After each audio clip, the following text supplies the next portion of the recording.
नमस्कार दोस्तों, मैं अजरेश कुमार। आप जानते होंगे कि अफगानिस्तान का माहौल किस तरह और किस तरह चल रहा है।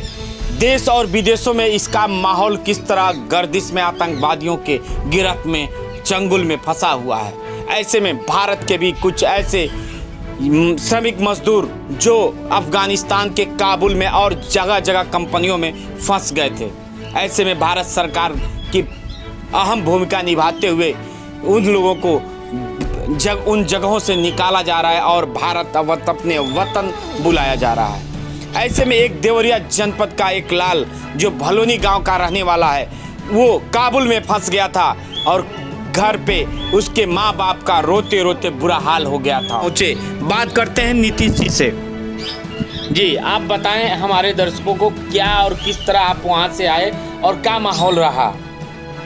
नमस्कार, मैं नीतीश कुमार गुप्ता। वहाँ का माहौल, हम लोग तो कंपनी में थे, लेकिन जब बाहर निकले, जिस दिन हम लोग की फ़्लाइट थी, बाहर निकलते समय हम लोग को बहुत कठिनाइयों का सामना करना पड़ा।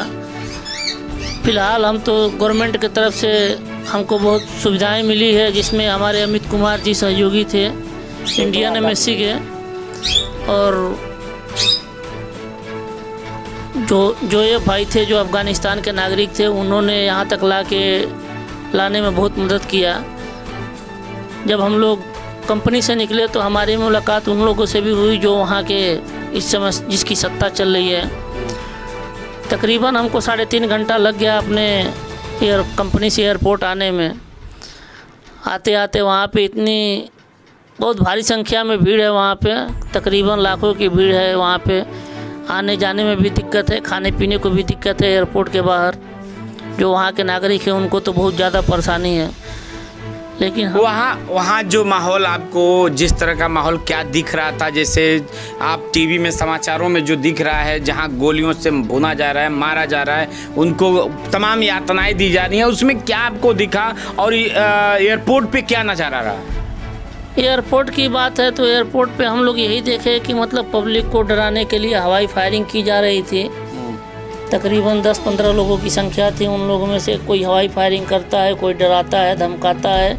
वैसे पब्लिक है वहाँ से अपनी जान बचाने के लिए कहीं भाग नहीं रही है। अफरा तफरी का तो माहौल है वहाँ पे, लेकिन कोई डर नहीं रहा है, क्योंकि यही बस सोच रहा है कि हम अफ़गानिस्तान छोड़ के किसी दूसरे देश में चले जाएँ। लेकिन भारत गवर्नमेंट ने हम लोग को वहाँ से सुरक्षित निकाला है, जिसमें हमारे सहयोगी अमित कुमार जी रहे हैं और जोए भाई रहे हैं।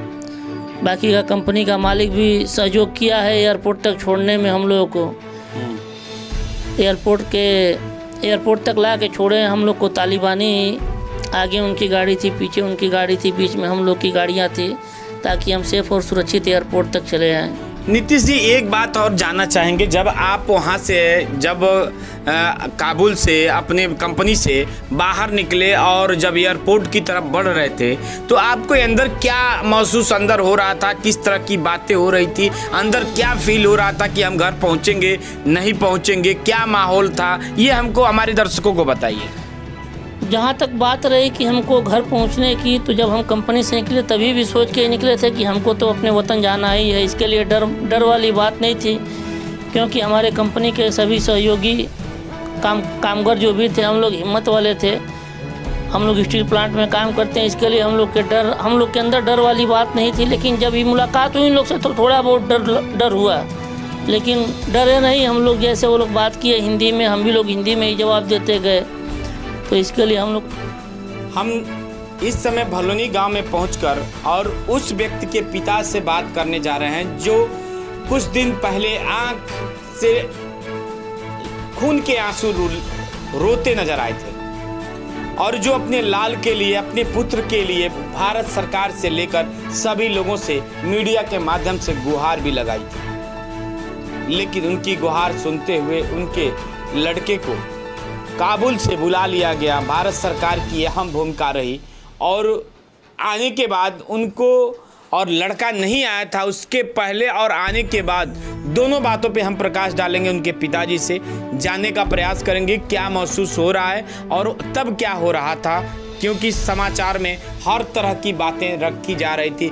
बड़े चैनल से लेकर छोटे चैनल भी उन सारी चीज़ों को रखने का काम कर रहे थे। जी, आप बताइए, जब आपके लड़के काबुल में थे तो क्या आपको लग रहा था और किस तरह आपको महसूस हो रहा था? जब ये काबुल थे बहुत तकलीफ था, जैसे थोड़ा बहुत खबर इनकी मिलती रहती थी, लेकिन जब वहाँ से निकले हवाई अड्डे तक, तब से खबर इनकी बंद हो गई। हम लोग बहुत तकलीफ में थे, हम लोग को कुछ सूझ नहीं रहा था। लेकिन उसके बाद से जब 23 तारीख को घर पहुँचे, हम लोग समझे दीपावली आ गई है। इसलिए भारत सरकार को मैं धन्यवाद दूंगा, हिंदुस्तान को नमस्कार नमन करूंगा और मीडिया वालों को भी नमस्कार बोलूँगा, क्योंकि इन्हीं लोगों की वजह से आज हमारा लड़का अपने वतन हिंदुस्तान घर आ गया है। के लिए क्या संदेश देना चाहेंगे?